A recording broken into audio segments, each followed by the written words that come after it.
पुराने अहदनामे में 3 ऐसे देवता माबूद थे जिन्होंने खुदा को वो करने पर मजबूर किया जो उसने पहले कभी नहीं किया था। उन्होंने बाहर से हमला नहीं किया, बल्कि वो बनी इसराइल के दिलों और घरों में घुस गए। बाल जिसने इबादत को एक सौदा बना दिया। आशिरा जिसने खुदा की पहचान बदलने की कोशिश की। मोलेच जिसकी खातिर माँ बाप अपने बच्चों को आग में जला देते थे। जब यूशा बनी इसराइल को दरियाए यर्दन के पार ले गया तो 40 साल बाद पहली बार मन आसमानी खाना आना बंद हो गया। अब उन्हें खियाती बाड़ी करनी थी और बारिश की जरूरत थी। यहीं से कनहानी देवताओं का असर शुरू हुआ। कनहान के लोग समझते थे कि बारिश अबोल देता है और बच्चे आशीरा की मर्जी से होते हैं। बाल का मतलब था मालिक। इसे बादलों पर सवार और बजली चलाने वाला समझा जाता था। इमारत। बनी इसराइल ने खुदा को छोड़ा नहीं, बल्कि एहतियात के तौर पर पहाड़ियों पर बाल की कुर्बान गाहें भी बना लें ताकि बारिश होती रहे। ये अमान नहीं, बल्कि एक बीमा पॉलिसी, इंश्योरेंस बन चुका था। जब मलका इजबल ने बाल की पूजा को सरकारी मजहब बना दिया तो एलियाह नबी सामने आए। कोहे करमल पर एक मुकाबला हुआ। जो खुदा आसमान से आग भेजेगा वही सच्चा खुदा है।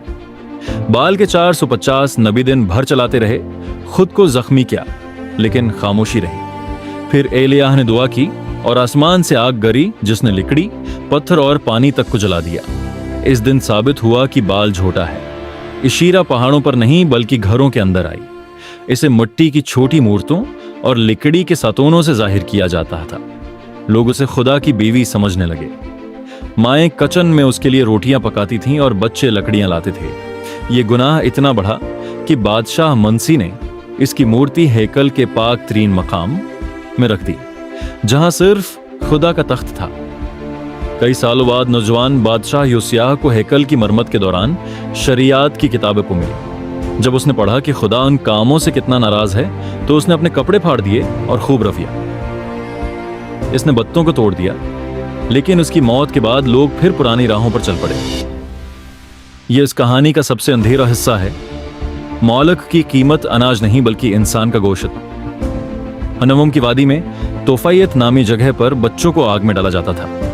वहां ढोल, ड्रम्स इतने जोर से बजाए जाते थे कि बच्चों की चीखें किसी को सुनाई न दें। ये इस सौदेबाजी की आखिरी हद थी जो बाल से शुरू हुई थी। खुदा का जलाल, ग्लोरी आहिस्ता आहिस्ता हैकल को छोड़कर चला गया। हनवम की वादी जहां बच्चों को जलाया जाता था, वो शहर का कचरा कंडी बन गई। वहां हमेशा आग जलती रहती और कीड़े पलते थे। इसी जगह को यूनानी में गेहना कहा गया, जिसे यस्वा मसीह ने आने वाले इंसाफ यानी जहन्नम की मिसाल के तौर पर इस्तेमाल किया।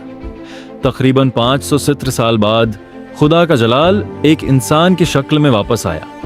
यस्वा मसीह इसी जैतून के पहाड़ पर खड़े हुए जहां से खुदा का जलाल कभी गया था, और वो शहर की हालत देखकर फूट फूट कर रोए। जो खुदा चला गया था वो अब अपने लोगों को बचाने के लिए खुद वापस लौट आया था।